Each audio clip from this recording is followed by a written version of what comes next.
오늘은 교회 3이라고 되어 있습니다. 처음에 우리가 이제 교회의 개념에 대해서 공부했습니다. 교회 1이. 교회의 개념의 핵심은 뭡니까? 교회는 건물이 아니다. 교회는 사람들의 모임이다. 특히 어떤 사람들의 모임입니까? 예수 그리스도를 믿는 사람들의 모임이다라고 말씀드렸습니다. 두 번째는 몸된 교회와 지역 교회의 차이점 말씀드렸는데 특히 몸된 교회가 무엇인지에 대해서 말씀을 드렸습니다. 그러니까 몸된 교회의 개념을 인정하지 않으면 성경에 나타난 몸된 교회를 인정하지 않으면 지역 교회만 인정하게 되고 지역 교회만 인정하게 됐을 때 좀 문제가 되는 부분이 있을 수 있겠다고 말씀을 드렸죠. 예를 들면 교회를 탈퇴했을 경우에 교회를 옮길 수 있잖아요. 여러분들 어느 교회에 다니시든지 간에 이사를 하거나 직장 때문에 학교 때문에 여러 가지 상황 때문에 교회를 옮길 수 있는데 옮길 수 있으면 그리스도의 몸에서 나간 거냐? 그리스도의 몸에서 나가면 사실은 이거는 영적으로 구원받지 않은 사람과 같은 상태가 되는 것인데 이런 어떤 오류가 있을 수 있겠다. 문제가 있을 수 있겠다. 그래서 일부 잘못된 교회들은 또 이걸 가지고 사람을 막 죄잖아요. 우리 교회에서 나가면 너는 구원받지 못할 수 있어. 뭐 구원을 잃어버릴 수 있어. 이렇게 사람을 죄에서 어렵게 만드는 경우가 있는데 안 되겠다. 그래서 그리스도의 몸된 교회가 있고 지역 교회가 이 두 가지 교회가 성경에 다 있다는 것을 지난 시간에 제가 말씀을 드렸고요. 오늘은 이제 지역 교회를 말씀드리고 싶습니다. 그런데 제가 여러분에게 말씀드리고 싶은 거 한 가지 있어요. 이 그리스도의 몸된 교회와 지역 교회는 다 중요합니다. 성경에 있으니까. 근데 어느 한 가지만 너무 강조하면 좀 문제가 생기는 경우가 있어요. 제가 지난 시간에 말씀드렸던 것처럼 너무 지역교회만 강조하고 몸된 교회를 강조하지 않으면 사람을 죄게 되는 경우가 좀 생기는 거예요. 우리 교회에서 나가는 순간 너는 구원을 잃어버릴 수 있어라든가 천국에 못 갈 수 있어라든가 좀 약간 좀 뭐랄까 B급 크리스천처럼 약간 좀 나쁜 상태에 놓일 수 있어 뭐 이렇게 사람을 조이는 경우가 있는데 그것도 잘못된 거거든요. 근데 반대로 너무 그리스도의 몸된 교회만 강조하면 그러면 이제 어떻게 돼요? 여러분 제가 구원을 받았는데 지역교회 안 나가면 구원 잃어버릴 수 있나요? 전혀 그렇지 않거든요. 지역교회 안 나가면 제가 뭐 하나님께 무슨 뭐 특별한 상급이 없어진다거나 뭐 왕관이 없어지는 거나 그런 거에 대한 명문화된 내용이 성경에 있나요? 그거 없어요. 그러니까 교회 안 나가도 돼요? 이렇게 되는 거예요. 요즘에 왜 가난한 그리스도인이라는 사람이 많잖아요. 특히 코로나 이후에 교회에 안 나가는 사람이 많잖아요. 가나안, 안 나가 거꾸로 하면 이렇게 되잖아요. 그래서 교회 안 나가 그리스도인이 굉장히 많거든요. 그걸 정당화하게 되는 부분이 생기는 거예요. 그러니까 너무 그리스도의 몸된 교회만 강조하면 지역교회 안 나가도 돼? 뭐 예배 안 나가도 돼? 꼭 모여야 돼? 유튜브로 보면 안 돼? 뭐 이런 생각들이 일반화될 수 있는 거예요. 약간 이게 균형이 있어야 되는 것 같아요. 그래서 우리가 오늘 지역교회도 좀 잘 공부하셨으면 좋겠다고 생각이 들어요. 혹여 저희가 그냥 일반적으로 예전에 교회 다니셨던 분들 또 어떤 특별한 뭐 교단, 교파, 종파에 있으셨던 분들은 너무 지역교회만 강조하거나 지역교회만 아셨던 분들이 그 아까 제가 말씀드린 사람을 조이는 것에 너무 실증을 느끼고 염증을 느끼고 어려움을 겪으셨던 분들이 많거든요. 그러다 보니까 상대적으로 그리스도의 몸된 교회만 막 이렇게 중요하게 생각하는 부분이 있을 수 있어요. 그러니까 이게 균형이 맞으면 괜찮은데 그것이 도를 넘어서서 너무 몸된 교회만 강조하게 되면 지역교회 꼭 나가야 돼? 이렇게 되는 거죠. 그럼 지역교회 안 나가도 돼? 그렇게 되면 지역교회 무용론이 생기는 거예요. 그럼 지역교회 무용론이 생기면 과연 어떤 결과가 생기느냐? 교회 안 나가고 자기 생각대로 자기 눈에 오른 대로 하나님을 섬기는 일이 생기는 거죠. 자기 눈에 오른 대로 섬기는 사람들이 성경에도 있었잖아요. 바람직하지 않거든요. 자기 눈에 오른 대로가 아니라 하나님께서 허락하신 기업교회의 이유를 알고 목적을 알고 제대로 섬기는 것이 필요하겠다. 그 생각을 좀 여러분께 좀 말씀드리고 싶어요. 저도 여러분과 비슷한 믿음의 이력을 가진 사람이거든요. 그러니까 일반 교회 다니다가 킹제임 성경이 이거 옳은 거네? 1990년대 초반에 이쪽으로 옮겼다가 보니까 여기서 그리스도의 몸된 교회를 처음 알게 된 거예요. 그럼 지역교회 과연 필요한 것인가? 뭐 안 나가도 되는 거 아니야? 내가 바쁘면 교회 안 나갈 수도 있고 상황이 안 나갈 수도 있고 지역교회 예배 좀 멀리 할 수도 있고 이렇게 하다 보면 사실은 또 바람직하지 않은 쪽으로 가는 것도 있는 경우가 있는 것 같아요. 그래서 우리가 좀 균형을 맞춰야겠다는 차원에서 오늘은 지역교회에 대해서 공부합니다. 지역교회. 자, 지역교회라고 할 때 제가 여러분에게 도리어 묻고 싶습니다. 대한민국에 교회가 많습니까? 적습니까? 여러분 혹시 비행기를 타보셨으면 특히 밤에 비행기 이착륙을 경험해 보셨으면 빨간 십자가가 한국에 얼마나 많은지 보세요. 제가 김포공항에 내릴 때 보면 양천구 이쪽에 빨간 십자가가 얼마나 많은지 몰라요. 그 외국인 친구한테 물어봤더니 그 빨간 십자가가 다 병원인 줄 알더라고요. 외국에는 교회에 빨간 십자가가 없대요. 네온사인으로 이렇게 해서. 정말 교회 많아요. 그죠? 그런데 이 교회까지 왜 설립되어야 했을까요? 교회 많은데. 왜? 아니 구로구에 교회가 없어서 여러분 이 교회 설립하셨습니까? 아니잖아요. 왜 이 교회까지 더 있어야만 되나? 이제 이걸 생각해 봐야 되는 거죠. 지역교회는 많은데 왜 우리는 진리침례교회가 이 자리에 세워져야 한다고 생각하는가? 진리침례교회는 지역교회가 왜 필요한가에 대해서 생각해 봐야 되는 거죠. 그래서 저는 마음속에 늘 가지고 있는 생각이 있었어요. 제가 어디 교회 다니든 내가 왜 이 교회에 다니는 거지? 라는 답이 있었어야 됐어요. 답이 없으면 이 교회까지 올 이유가 없는 거예요. 저는 대부분 멀리 교회를 다녔거든요. 뭐 차 타고 한 80km도 다녀보고 직선거리로 하다 보다 저희 집에서 춘천도 다녀봤거든요. 100km 정도 되는. 이제 멀리 다닐 때마다 우리 생각을 할 수 있잖아요. 내가 왜 여기까지 다녀야 되나? 집 가까운 교회 놔두고. 여러분 집 가까이 교회 없으세요? 왜 여기까지 오세요? 이 정도까지 오실 수 있는 건가요? 좀 더 멀어지면 못 오시나요? 네. 그런 생각을 한번 해봤으면 좋겠어요. 왜 이 교회에 우리가 나오는가? 이 교회에 나와서 과연 뭘 하는가? 왜 이 교회에 나오시는가를 생각하시게 되면 이 교회에 나와서 뭘 하는가도 연관이 되겠죠. 교제하러 나오세요? 예배드리러 나오세요? 목사님한테 눈도장 찍으려고 나오세요? 이유는 있어야 되겠죠. 오늘 그런 얘기를 좀 하고요. 오늘 모자란 것도 다음 시간에 좀 나눠서 하려고 합니다. 자, 지역교회라고 되어 있고요. 인쇄물에 써 있습니까? 지역교회는 다 같이 한번 읽어볼까요? 시작. 지역교회는 예수 그리스도의 복음으로 구원받은 사람들의 모임, 특정 지역에서 하나님을 섬기기 위해 모임. 지역교회에 모인 사람들의 가장 공통된 특징은 예수 그리스도의 복음으로 구원받은 사람들이어야 합니다. 여쭤보겠습니다. 여러분은 구원받은 사람과 안 구원받은 사람을 눈으로 딱 보면 아실 수 있습니까? 저는 잘 모르겠던데요. 혹시 뛰어난 영적인 눈이 있으셔서 딱 보면 이 사람 구원받은 사람, 딱 보면 이 사람 구원 안 받은 사람 알 수 있습니까? 없습니다. 모양새만 보면은요, 구원받은 사람과 구원받지 않은 사람 구분 안 되는 경우도 허다합니다. 그럼 여기서 우리가 주의 깊게 살펴봐야 될 점이 있어요. 그리스도의 몸된 교회에는 구원 안 받은 사람이 하나도 없어요. 구원 받은 사람들만 그리스도의 몸된 교회에 들어갈 수 있습니다. 그렇죠? 지역 교회에는 구원 안 받은 사람이 있을 수 있습니까? 없습니까? 있어요. 그 점을 절대 간과할 수 없어요. 다만 우리 교회에서 옆에 교제하는 분들은 우리가 그 고백을 듣고 믿는 거죠. 로마서 10장 9절 10절에 있는 것처럼 마음으로 묻고 입으로 고백하는 사람들을 우리가 믿어주는 거죠. 그래서 일반적인 교회에서는 교회 회원으로 받아들일 때 구원 간증을 듣죠. 그 고백이 확실히 거짓으로도 할 수 있습니다. 그렇지만 그래도 공개적으로 고백하고 간증하는데 거기까지 거짓말 하겠어 정도는 우리가 믿어주는 거죠. 제가 요즘에 어떤 사람들이 있는지 잘 모르겠지만 신천지라고 하는 사람들은 아마 거짓으로 고백하는지도 모르겠어요. 제가 점심시간에도 전화 받았어요. 제가 일주일에 이 교회 목사가 되고 저 전화 번호가 주보에 나오고 나서 일주일에 두세 번은 제가 교회 관련된 일로 외부인으로부터 전화를 받거든요. 오늘 어떤 분이 전화하셔서 저한테 묻더라고요. 김영균 목사님께서 신천지 연구소를 설립하셨다는데 사실입니까? 저도 모르는데요. 아마 근데 그런 일 없을 것 같은데요. 그래서 처음에 제가 신천지요? 신천지요? 여러 번 여쭤봤어요. 자기 가족이 신천지는 아닌데 비슷한 이단에 들어갔는데 이거 어떻게 상담해 줘야 될지 모르겠다. 그러면 언제 교회 한번 오십시오. 뭐 가족을 데리고 좋습니다. 오십시오. 그럼 저희가 교회로서 지역교회로서 해야 할 합당한 역할, 사람들을 올바른 진리 가운데로 인도하시는 이 범주 안에서 돕겠습니다. 까지 말씀드렸거든요.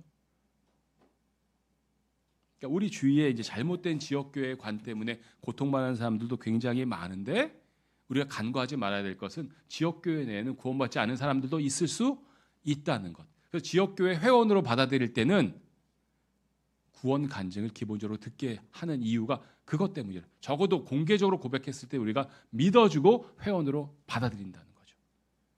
근데 우리 교회는 이제 코로나 이후에 이 시스템이 아직 멈춰 있는 건가요? 잘 되고 있는 건가요? 잘 모르겠어요. 그래서 우리 조영재님 가족이 새로 오셨는데 조만간 이제 조영재님 가족하고 제가 상담을 해서 우리 교회 회원이 되시고자 하면 구원 간증을 하면 어떨까라고 개인적으로 생각하고 있습니다. 늘 해왔기 때문에. 자, 그래서 지역교회는 기본적으로 예수 그리스도의 복음으로 구원받은 사람들의 모임이다. 그리고 특정 지역에서 하나님을 섬기기 위해 모임입니다. 어느 지역에 설립될 수밖에 없어요. 요새 또 그런 생각하는 사람이 있어요. 유튜브 교회, 온라인 교회, 특정 지역에 없어도 된다. 근데 성경적 원칙의 근거에 보면 특정 지역에 있는 것이 합당하죠. 유튜브 사역을 별도로 할지라도 온라인 사역을 별도로 할지라도 성경에 그렇게 나와 있기 때문에 성경의 지역교회와 그리스도의 몸된 교회로 구분되기 때문입니다. 자, 디모데후서 4장 22절, 23절을 다 같이 한번 읽어보겠습니다. 디모데후서 4장 22절, 23절 다 같이 큰 목소리로 읽어볼까요? 시작. 주 예수 그리스도께서 너의 영과 함께 하시기를 기원하노라. 은혜가 너희와 함께 있기를 기원하노라. 아멘. 에베소인들의 교회의 첫 번째 감독으로 임명된 디모데우스에게 보내는 두 번째 서신이 바울이 네로 앞에 두 번째 불려갔을 때 로마에서 기록되었다. 네, 아마 제가 성경을 잘못 기록한 모양인데요. 그래서 주 예수 그리스도께서 너의 영과 함께 하시기를 기원하노라. 은혜가 너희와 함께 있기를 기원하노라. 아멘. 에베소인들의 교회라고 되어 있죠. 에베소 사람들의 교회.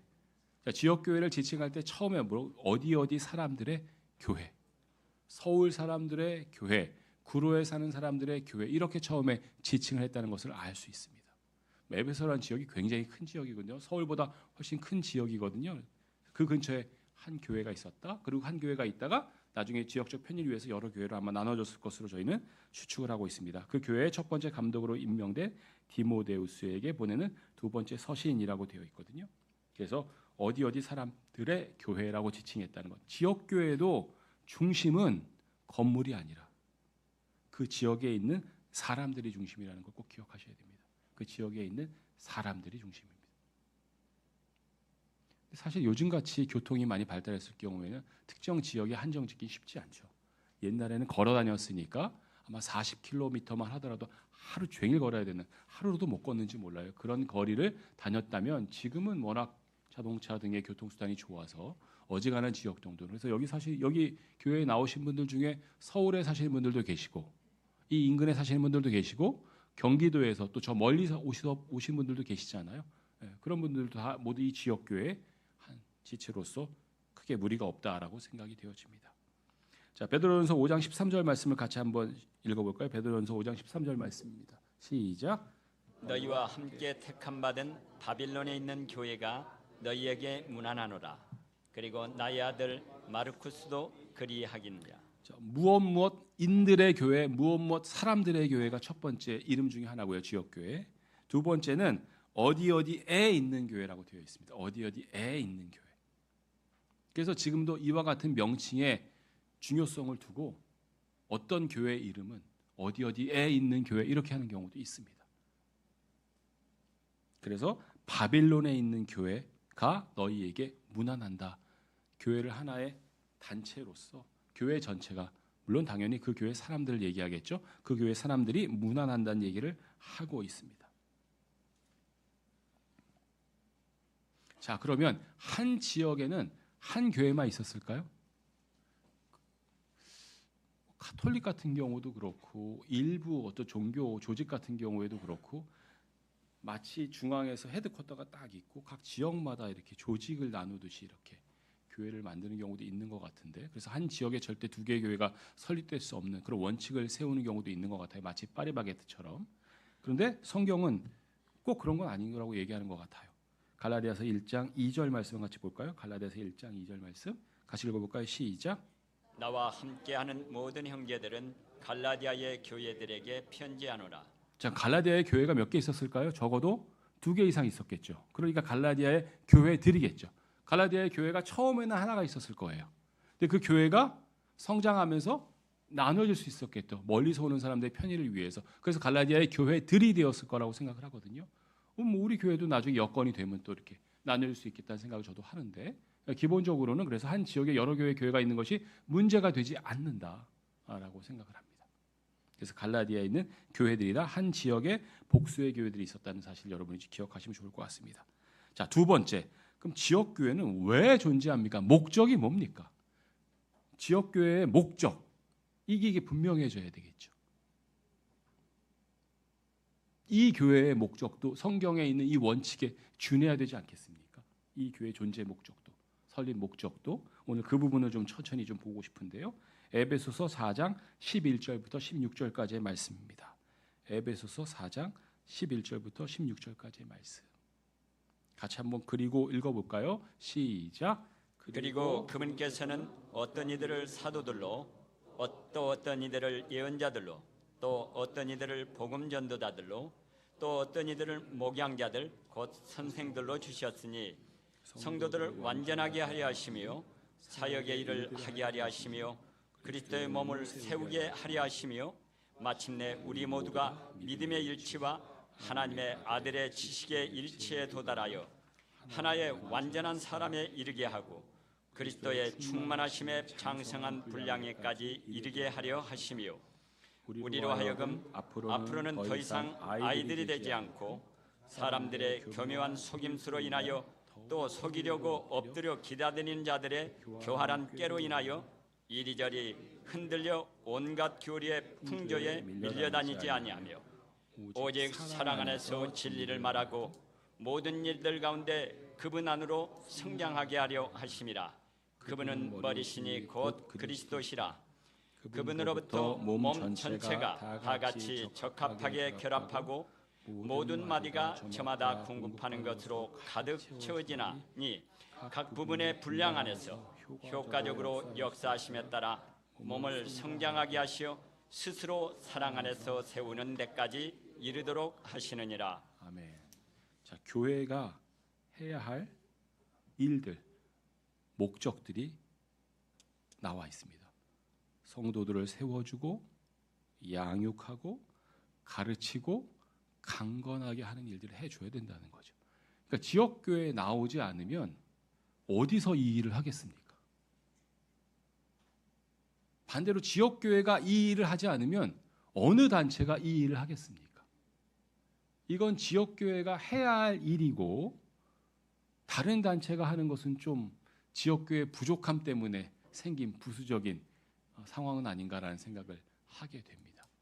지역교회가 이 일을 해야 되고 이 일을 하지 않을 때는 문제가 생길 수 있다는 것을 우리는 알 수 있는데요. 하나하나 좀 보죠. 에베소서 4장 1절부터 좀 하나씩 띄워주시면 감사하겠습니다.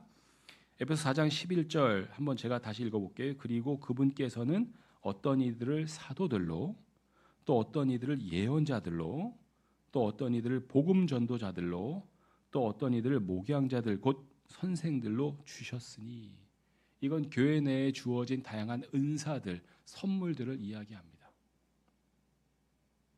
사도는 지금 없죠. 지금 누가 내가 사도야 그렇다면 예수님을 직접 봤다는 뜻이거든요. 불가합니다. 베드로나 요한이나 예수님을 직접 보고 따른 제자들이죠. 우리는 이들을 사도라고 하고요. 12사도가 존재하는 걸로 되어 있습니다.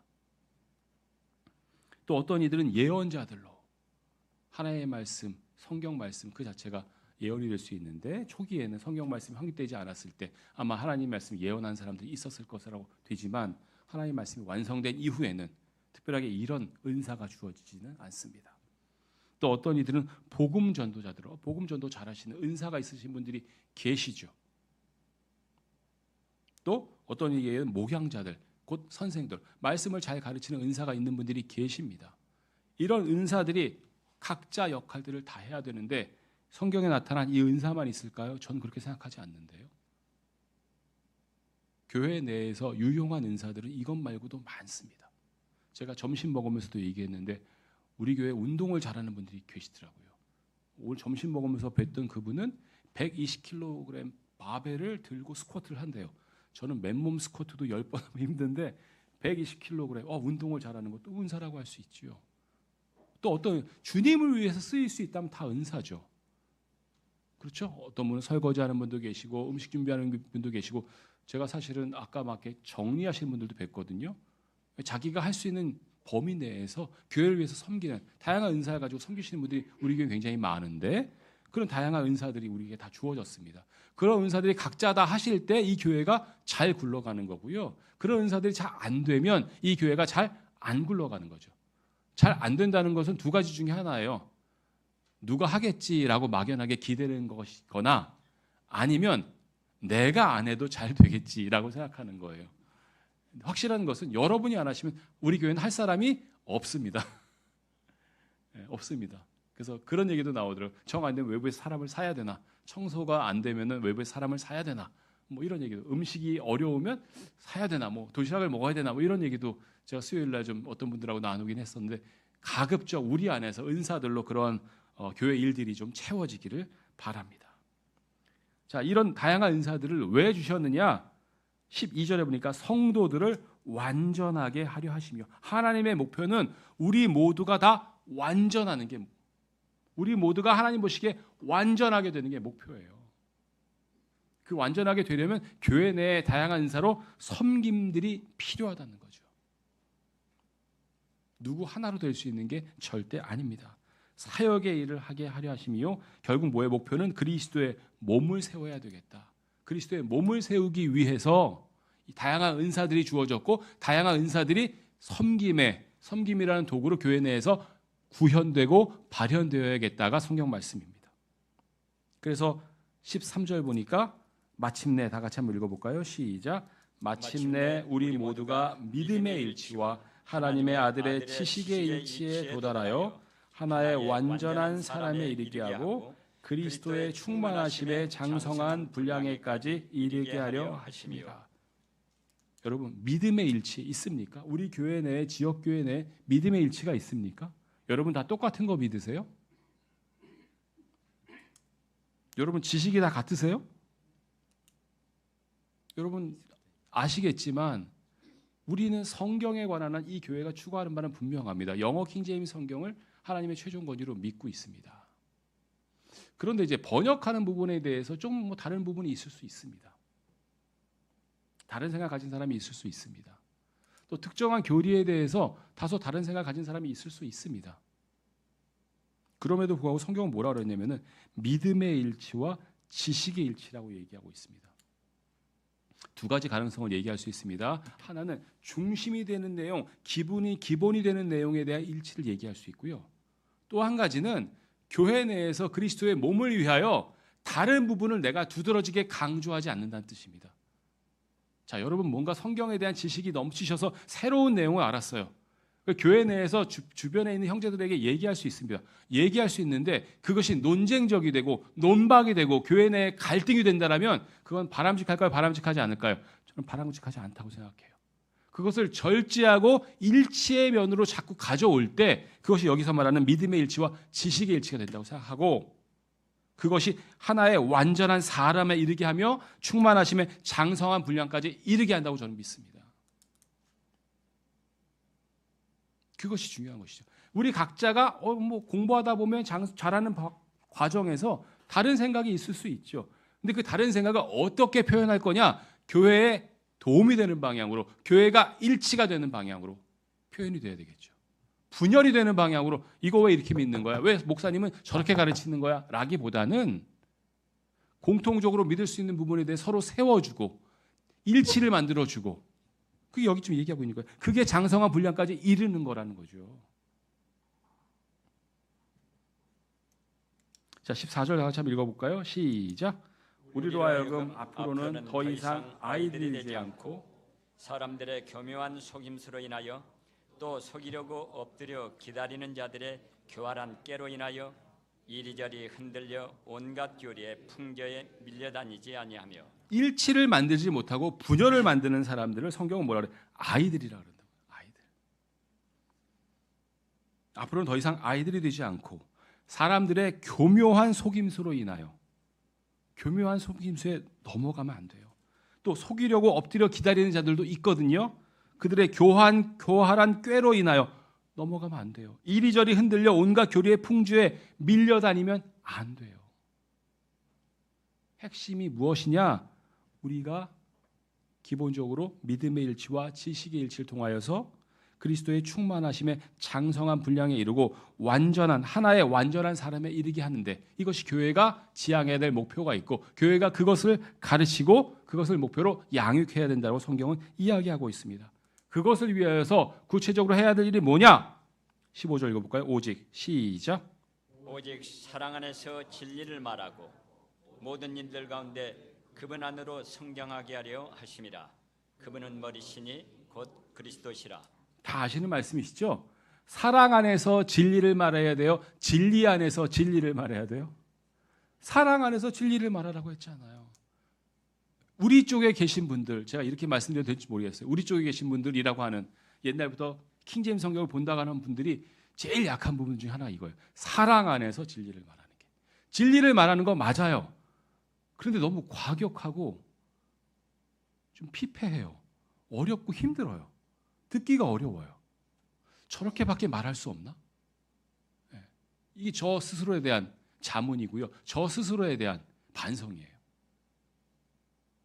처음에 킹제임스 성경 알았을 때 저를 포함한 일부 젊은이들이 그랬거든요. 아니 어떻게 하나님의 이런 진리를 알고도 이렇게밖에 반응을 못하는가? 그때 너무나 쉽게 벨리알의 자식들이란 말을 쓰고 들었어요. 좀 교만이라고 저는 생각합니다. 지금 생각할 때는. 뭐라 했어요? 사랑 안에서 진리를 말하시라고. 여러분 알고 계신 거 진리 맞아요. 근데 진리를 어떻게 말해야 된다고요? 사랑 안에서. In love니까 다른 말로 사랑으로 말해야 돼요. 사랑으로. 사랑을 갖고. 네. 우리가 굉장히 주의 깊게 해야 될 부분이죠. 이게 우리가 장성한 분량에 이르느냐 아느냐. 이런 말씀 드려도 될지 모르겠죠. 여러분께 적합할지 모르겠지만 여러분 다 그리스도의 충만하심에 장성한 분량까지 이루고자 원하십니까? 그리스도 안에서 좀 성장한 그리스도인이 되고자 원하십니까? 그럼 성장한 그리스도인은 어떤 사람입니까? 전 그 중에 하나가 이거 같아요. 사랑 안에서 진리를 말하는 사람이 성장한 그리스도인 같아요. 지식 많은 사람 말고요. 러크만 주석서 다 읽은 사람 말고, 그 많은 교리에 통달한 사람 말고, 그런 사람 저도 여러 알아요. 근데 말이나 행동을 보면 정말 저런 사람이, 이런 사람이 있어요. 사랑 안에서 진리를 말하지 않는 사람이 있어요. 그런 사람이 과연 장성한 사람인가? 이런 생각 스스로 많이 했거든요. 성경에 있는 대로 사랑 안에서 진리를 말하고, 그래서 그분 안으로 성장해야 돼요. 그러니까 점점 더 예수님 닮아가야 돼요. 그리고 그분이 머리시고 그분이 그리스도시기 때문에 그분을 닮아가고 그분께로 향하는 그런 성장이 되어야 됩니다. 그 다음에 그분으로부터 다 같이 읽어볼까요? 다음 구절 시작. 그분으로부터 몸 전체가 다 같이 적합하게 결합하고 모든 마디가 저마다 공급하는 것으로 가득 채워지나니 각 부분의 분량 안에서 효과적으로 역사하심에 따라 몸을 성장하게 하시어 스스로 사랑 안에서 세우는 데까지 이르도록 하시느니라.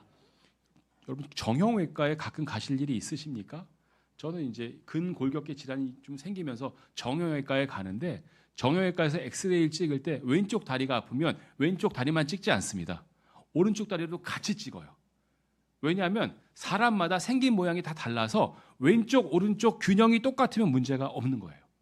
그런데 왼쪽 오른쪽하고 뭐가 좀 달라요. 그럼 왼쪽 다리에 문제가 있는 거예요. 무슨 말씀을 드리고 싶은 거냐? 여러분 다 지체라고 말씀드렸죠. 지체하고 지체가 막 이렇게 이어져 있잖아요. 그런데 어느 한 지체가 너무 훌륭하고 똑똑해. 그래서 나는 좀 팔이긴 팔인데 요 손 부위인데 좀 난 좀 길어졌으면 좋겠어. 남한테 인정받고 싶어. 더 많은 일도 하고 싶어라고 손이 길어지면 이 정상이에요, 비정상이에요?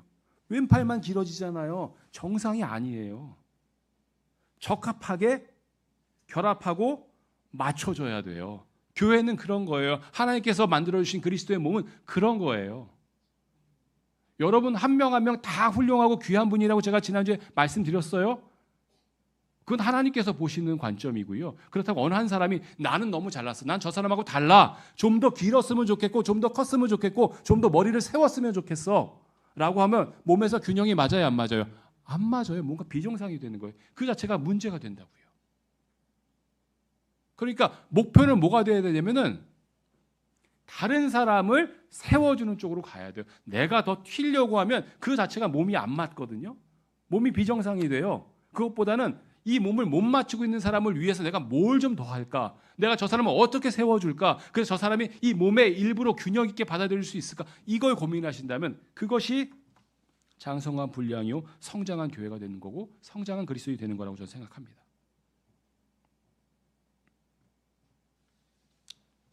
그래서 맨 마지막 구절 같이 한번 읽어볼까요? 그분으로부터 시작. 그분으로부터 몸 전체가 다 같이 적합하게 결합하고 모든 마디가 저마다 공급한 것으로 가득 채워지나니 각 부분의 분량 안에서 효과적으로 역사하심에 따라 몸을 성장하게 하시어 스스로 사랑 안에서 세우는 데까지 이르도록 하시느니라. 그래서 제가 무릎이 아프다 그랬을 때 어떤 분이 예언했어요. 오른쪽 무릎이 아프다니까 예언을 딱 하시더라고요. 6개월 뒤에 왼쪽 무릎이 아파질 겁니다. 진짜 아파지더라고요. 왜 아파집니까? 제가 물어봤더니 오른쪽 무릎에 아프면은 왼쪽 무릎을 많이 쓰게 되고 왼쪽 무릎에 부하가 생겨서 왼쪽 무릎도 문제가 생긴다는 거예요. 놀랍더라고요. 아, 사람 몸이 이런 거구나. 왜 예수 그리스도께서 자신의 몸의 교회를 비유하시고 우리를 비유하셨을까? 우리 서로 얽히지 않은 게 없어요. 누구 하나가 문제가 생기고 어려움이 생기면 나에게 영향이 없을 수가 없어요. 감사하게도 무릎에 연골에 문제가 생기잖아요. 그 주변 근육이 강화가 되면 연골 문제가 해결이 돼요. 그 근육이 받쳐줘서. 근데 그 주변 근육이 없으면 완전 문제 해결이 어려워져요. 그러니까 옆에 누군가가 잘 받쳐주면 어려운 그 사람이 잘 설 수 있어요. 옆에 그 누구가 아무도 받쳐주지 않으면 그건 전체를 다 못 쓰게 되고요. 몸 전체가 큰 타격을 입어요. 여러분 한 명 한 명이 중요한 이유는 여러분 한 명 한 명이 옆에 서 있는 사람을 세워주는 근거가 되고 주춧돌이 되기 때문이에요. 여러분이 있다는 것만으로도 존재한다는 것만으로도 옆에 사람들이 힘을 얻어요. 어떤 분이 저에게 그렇게 고백하셨다는 얘기를 제가 들었어요. 예전에 제가 이제 전도한 한 형제가 이 암에 걸린 형제였어요. 뇌종양. 제가 뭐 이렇게 도와줄 수가 없는 거예요. 제가 어떻게 그 마음을 헤아리겠어요. 제가 안 걸려봤는데. 제가 뭘 얘기해도 위로가 안 되는 거죠. 공감이 안 되는 거죠. 근데 우리 교회에 이제 암으로 투병하신 분들이 계시잖아요. 그분의 힘차고 밝은 모습을 보고 그분 주위에 누군가가 암 진단 받았을 때 너무나 큰 위로가 됐다 이런 얘기를 제가 들었어요. 그냥 여러분이 거창한 일 안 하셔도 돼요. 그냥 계셔만 주셔도 어떤 사람에겐 위로가 되는 거예요. 아니 교회에 나와만 주셔도 위로가 되는 거예요. 그래서 이런 말씀 될지 모르겠는데 마석희 자매님이 나와만 계시고 자리에 앉으시만 계셔도 어떤 분에게 그게 큰 위로가 되는 거예요. 우리 모두 다 그런 관계라고요. 제가 여러분에게 다른 거 바라지 않아요. 일요일 날 하루만이라도 오전 오후 예배에 와주세요. 앉아 계신 것만으로도 우리는 위로가 돼요. 네. 그게 중요한 겁니다. 자, 그러면 지역교회가 뭘 해야 됩니까? 지역교회 기능에 대해서 좀 살펴보려고 합니다. 지역교회가 해야 할 기능, 말씀을 가르쳐야 되고요. 성도들과의 교제가 있어야 되고요. 기도가 있어야 되고요. 침례와 주의 만찬이라는 두 가지 규례가 있어야 되고요.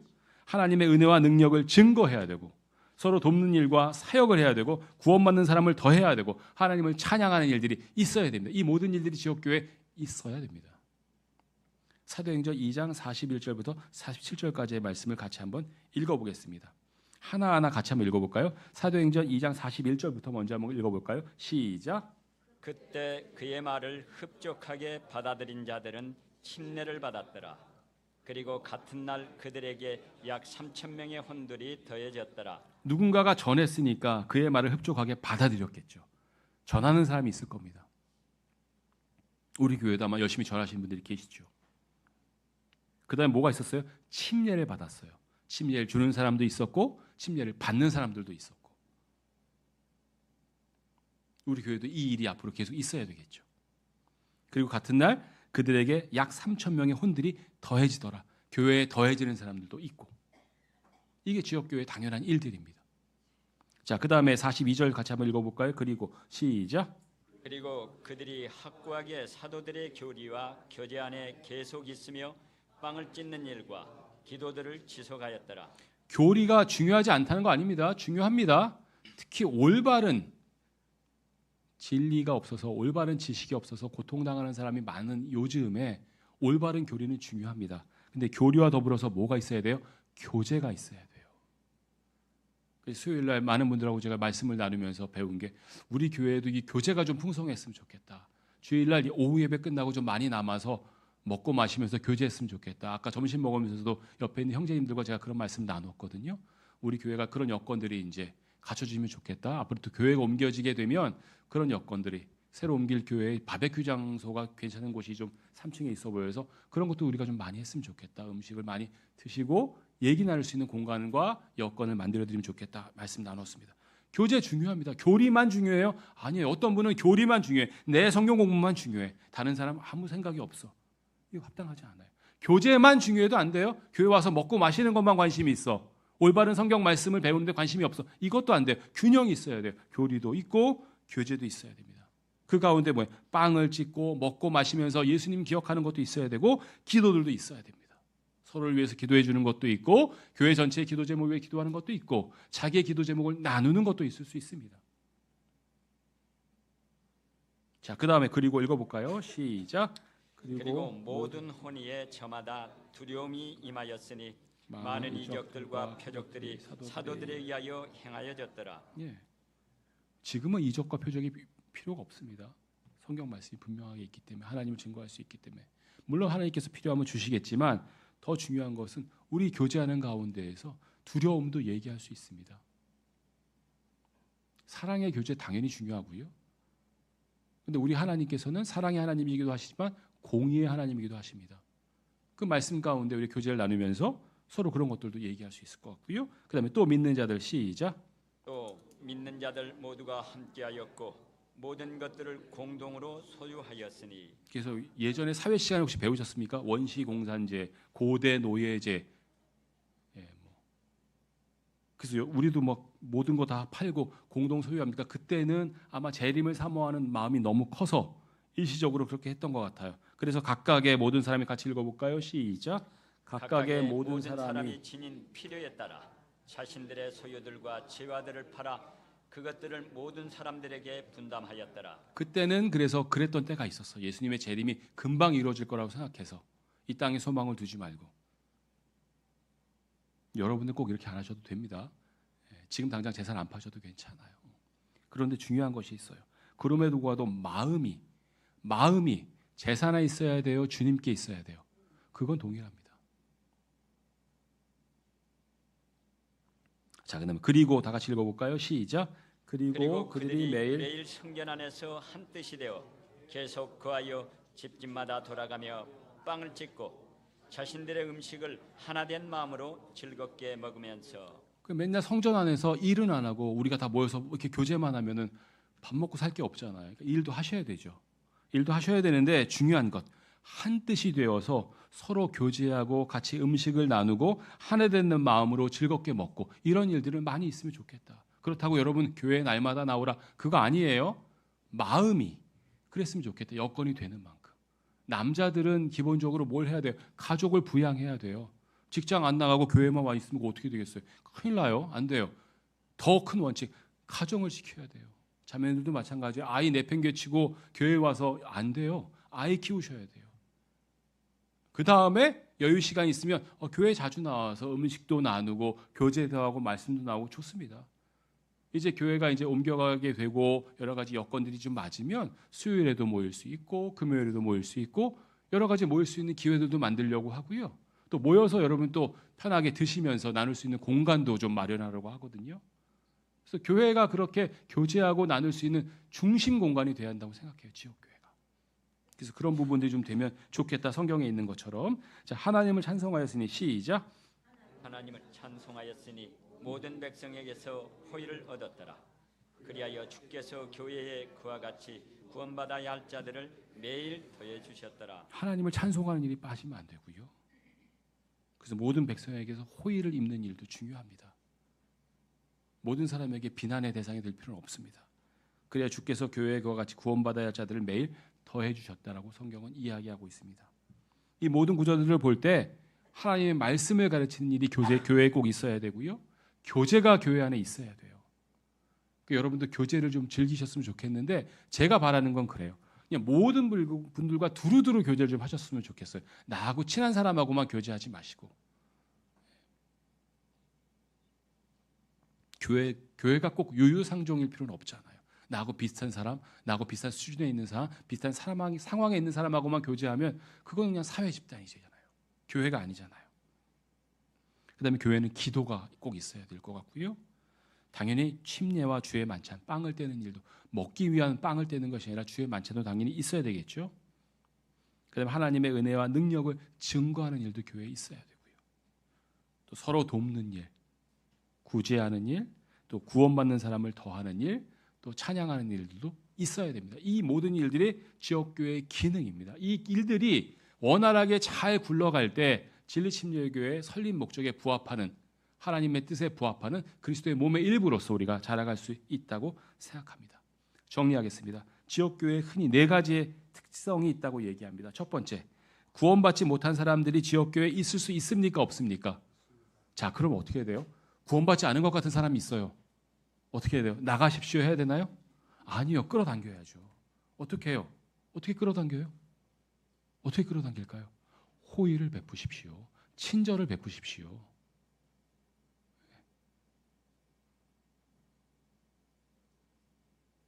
교회에 남아있는데 구원받지 못한 사람은 복음을 모르는 사람은 대부분 아니에요. 복음을 전해주는 것도 중요하지만 여러분들의 호의와 친절로서 마음을 녹여내는 것도 중요한 것 같아요. 두 번째, 모이는 장소가 있고 섬기는 성도들이 있는 눈에 보이는 교회입니다. 저희가 모임 장소 얻을 때 늘 고민하는 게 그거였어요. 이거를 꼭 얻어야 되나? 일주일에 두세 번밖에 수요일 한 번 저녁 때 잠깐 쓰고 일요일 날 잠깐 한 4-5시간 쓰는데 그래서 임대도 좀 알아봤었거든요. 일요일에만 강당 임대해 주는 곳들이 꽤 있어요. 근데 뭐 주차라든가 시설 문제, 방송 문제 이런 것 때문에 이제 저희가 결국 포기하긴 했었는데요. 방송 같은 경우에도 방송 장비를 우리 입맛에밖에 놨다가 또 어딘가 옮겨야 되잖아요. 이것도 보통 일이 아니고 특히 장소를 임대했을 때는 식사하는 게 제일 큰 문제였어요. 식사가 불가능했어요. 나가서 사 먹어야 됐기 때문에 이런 부분도 좀 어려움이 있어서 저희가 결국 그 안은 포기했는데 장소가 이제 저희가 만약에 또 새 곳으로 옮겨가게 되면 더군다나 우리의 장소라면 마음껏 쓸 수 있잖아요. 많이들 사용했으면 좋겠어요. 많이들 오셔서.